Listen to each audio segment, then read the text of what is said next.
நீங்க ஒருத்தர்கிட்ட பேசுறீங்க. அவங்க போனை நோண்ட ஆரம்பிச்சிடுறாங்களா? அல்லது பேசிட்டு இருக்கும் போதே அக்கம் பக்கம் பார்த்து உங்களை அலட்சியப்படுத்துறாங்களா? இதற்கு ஒரே ஒரு காரணம் தாங்க இருக்க முடியும். அதாவது நீங்க உங்களை விட அவங்களுக்கு அதிகப்படியான முக்கியத்துவம் கொடுக்கறது தான் இதற்கு காரணம். சைக்காலஜில ஒரு பிரின்சிபிளே இருக்குங்க. அதாவது த லா ஆஃப் ஸ்கேர்சிட்டி. எப்பொழுது ஒரு பொருள் குறைவா கிடைக்குதோ அப்பொழுதுதான் அதோட வேல்யூ அதிகம். அதனால நீங்க உங்களோட அவைலபிலிட்டியை குறைச்சிக்கோங்க. அவங்க கண்ல அடிக்கடி தென்படாதீங்க.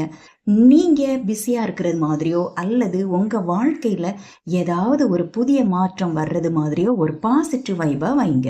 அவங்களா தேடி வந்து பேச வரும்போது ஒரு சிறிய புன்னகையுடன் பதிலளிங்க. இந்த மாற்றத்தை மட்டும் பண்ணி பாருங்க. அவங்க தானா உங்க பக்கம் திரும்பி பார்ப்பாங்க. இந்த சிந்தனை பிடிச்சிருந்தா லைக் பண்ணுங்க. இதை போல தொடர்ந்து வரணும்னா என்ன ஃபாலோ பண்ணிட்டு வாங்க. தேங்க்யூ.